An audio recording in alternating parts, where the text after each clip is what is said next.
আমরা তো পুরাণ কথায় প্রায়ই শুনি, তাই না?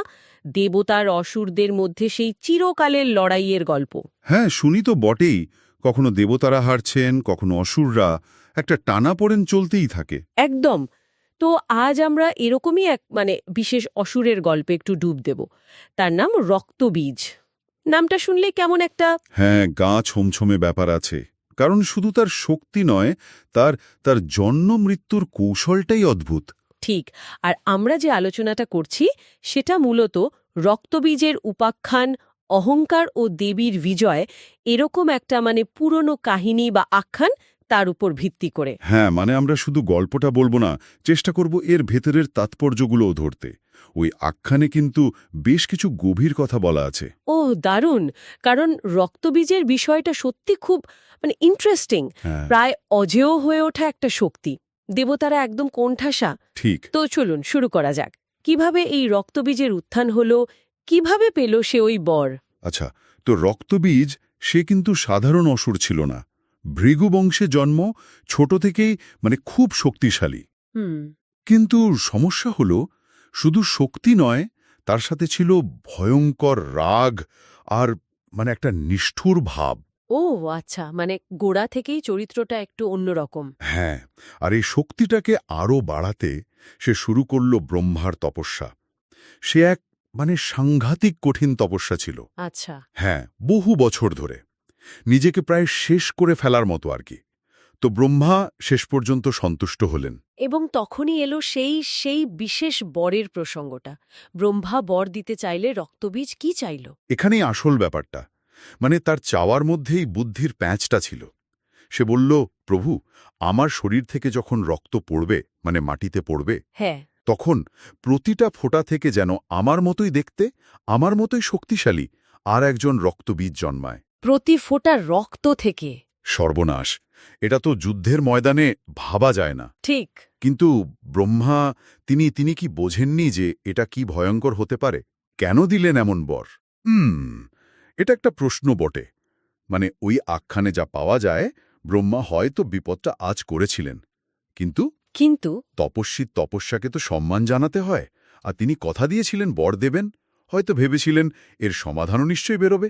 আচ্ছা। কিন্তু ফল যা হলো, রক্তবীজ প্রায় অমর হয়ে গেল। কারণ যুদ্ধ মানেই তো রক্তপাত। আর রক্ত পড়লেই শত্রু বেড়ে যাবে? একে হারানো তো প্রায় অসম্ভব ব্যাপার। একদম। এই ক্ষমতা পাওয়ার পর তার হাবভাব নিশ্চয়ই পাল্টে গেল, আচরণে। পাল্টে গেল সে তো ধরাকে সরা জ্ঞান করতে শুরু করল। এখানেই ওই আখ্যানে অহংকারের ওপর খুব জোর দেওয়া হয়েছে। ক্ষমতা যখন নিয়ন্ত্রণের বাইরে চলে যায়, তখন তা মানুষকে অন্ধ করে দেয়। ঠিক তাই। তার মনে হলো ত্রিলোকে তাকে আর কেউ হারাতে পারবে না। ব্যাস, মাথায় ঢুকে গেল।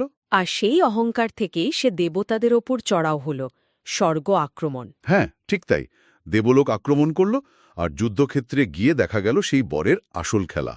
দেবতারা লড়ছেন, মারছেন। কিন্তু ফল হচ্ছে উল্টো। হ্যাঁ, একজনকে মারতে গিয়ে হাজার হাজার নতুন রক্তবীজ তৈরি হচ্ছে। দেবতারা তাদের অবস্থাটা ভাবুন একবার। সাংঘাতিক অবস্থা। এ তো যেন কোনো শেষ নেই, একটার পর একটা। হ্যাঁ, লড়াইটা যেন অর্থহীন হয়ে পড়ছিল। দেবতাদের সেরা অস্ত্র, সব শক্তি, সব বেকার। হুম। সমস্যা কমানোর বদলে বেড়েই চলেছিল। এটা তো যুদ্ধের স্বাভাবিক নিয়ম নয়। না, একদমই না। আর রক্তবীজ, সে এই অবস্থা দেখে আরও অহংকারী, আরও উন্মত্ত হয়ে উঠল।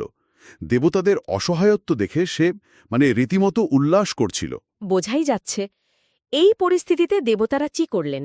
তাদের তো সব চেষ্টাই বৃথা যাচ্ছিল। হ্যাঁ, যখন সব পথ বন্ধ, দেবতারা বুঝলেন এটা তাদের সাধ্যাতীত।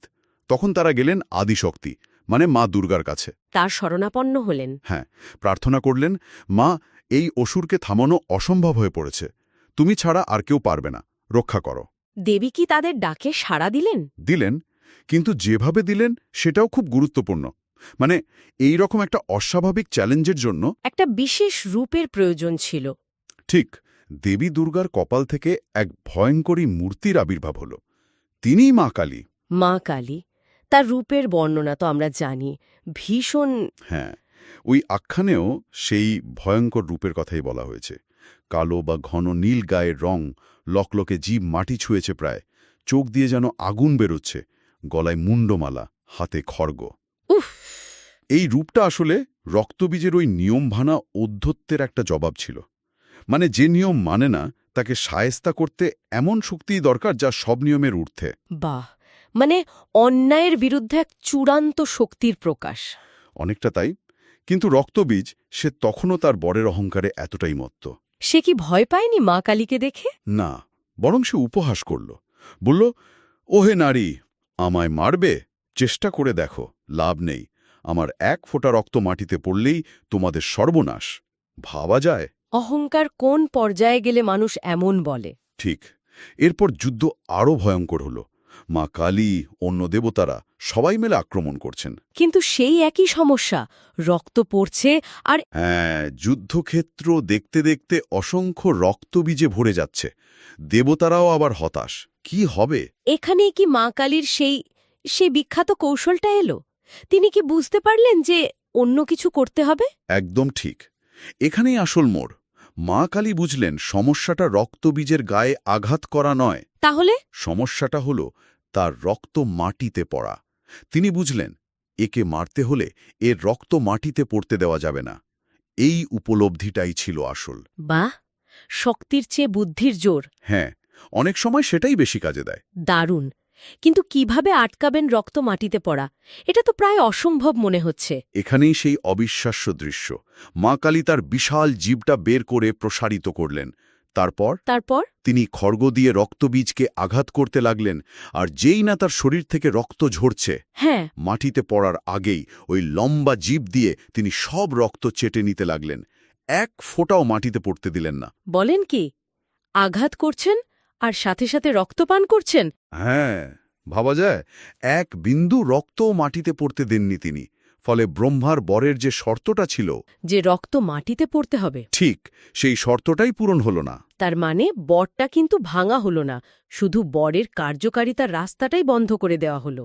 এ তো অসাধারণ কৌশল। অসাধারণ তো বটেই, বুদ্ধির খেলা। রক্তবীজ যখন দেখল রক্ত ঝরছে কিন্তু নতুন কেউ জন্মাচ্ছে না, তখন তার কি অবস্থা হল? তার সব বিশ্বাস, সব অহংকার, সব শেষ। সে ভয়ে চিৎকার করে উঠল, বুঝল তার খেলা শেষ। এতক্ষণে ভয় পেল, কোথায় গেল সেই দম্ভ? দম্ভ চূর্ণ বিচূর্ণ। সে হয়তো পালাতেও চেয়েছিল, কিন্তু মা কালীর হাত থেকে কি নিস্তার আছে? না, তা তো নেই। রক্তশূন্য হয়ে রক্তবীজ দুর্বল হয়ে পড়ল। আর তখনই মা কালী এক ভয়ঙ্কর হুঙ্কার দিয়ে, মানে বজ্রপাতের মতো শব্দ করে, খড়গ দিয়ে তার মাথা কেটে ফেললেন। অবশেষে পতন হল রক্তবীজের। হ্যাঁ, তার মৃত্যুর সাথে সাথেই যুদ্ধের অবসান। দেবতারা স্বস্তির নিঃশ্বাস ফেললেন। চারিদিকে শুধু জয়ধ্বনি, জয় মা কালী, জয় মা দুর্গা। সত্যি, গল্পটা যেমন রোমাঞ্চকর, তেমনি এর শেষটাও খুব ভাবার মতো। যেভাবে তার জন্ম বরের মাধ্যমে, মৃত্যু সেই বরের শর্তকে আটকে দিয়েই হল। ঠিক, ওই আখ্যানের মূল বার্তাই এটা। বরটা একটা শক্তি, কিন্তু তার একটা শর্ত ছিল। মা কালী সেই শর্তটাকেই কাজে লাগালেন। কোনো শক্তি আসলে শর্তহীন নয়। আর অহংকারের পতন তো নিশ্চিত। বটেই তো, অহংকার মানুষকে অন্ধ করে দেয়। রক্তবীজ ভাবতেই পারেনি তার বরের মধ্যেই তার বিনাশের পথ লুকিয়ে আছে।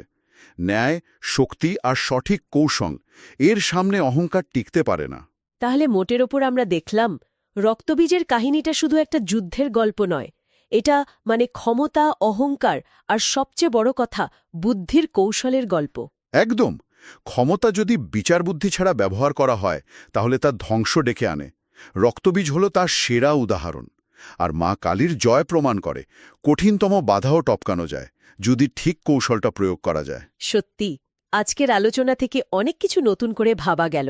আমাদের এই কথাগুলো ছিল মূলত রক্তবীজের উপাখ্যান, অহংকার ও দেবীর বিজয়ের ওপর ভিত্তি করে। হ্যাঁ, তবে এই গল্পটা থেকে আমার মনে আরও একটা অন্যরকম ভাবনা আসছে, যদি বলি। হ্যাঁ, বলুন না। দেখুন, আমাদের জীবনেও তো অনেক সময় এমন বাধা আসে, তাই না? মনে হয় যেন একে পেরোনো যাবেই না, রক্তবীজের মতো। হ্যাঁ, আসে তো বটেই। তখন আমরা হয়তো আরও জোর খাটাই, আলো চেষ্টা করি, অনেকটা দেবতাদের মতো। কিন্তু মা কালীর কৌশলটা, সেটা কি শেখায়? সেটা কি এটাই বলে না যে সব সমস্যার সমাধান শুধু শক্তি দিয়ে হয় না? কখনো কখনো সমস্যাটার মূলে যেতে হয়, তার দুর্বল জায়গাটা খুঁজে বের করতে হয়। যেমন মা কালী বুঝেছিলেন আসল সমস্যা রক্ত মাটিতে পড়া। ঠিক। হয়তো আমাদের জীবনের রক্তবীজগুলোকেও হারাতে গেলে এমন কোনো অন্যরকম ভাবনা, অন্যরকম কৌশল দরকার, যেটা সমস্যার গোড়ায় আঘাত হানবে। বাহ, এটা তো দারুণ একটা দিক তুলে ধরলেন। মানে শুধু শক্তি নয়, বুদ্ধি আর কৌশলের প্যাচ দিয়েও আপাত দৃষ্টিতে অজেয়কে হারানো সম্ভব। এটা সত্যিই আমাদের সবার ভাবা দরকার। হ্যাঁ, শুধু পৌরাণিক কাহিনী নয়, আজকের জীবনেও এর প্রাসঙ্গিকতা অনেক। একদম, শ্রোতারাও নিশ্চয়ই ভাববেন এই নিয়ে।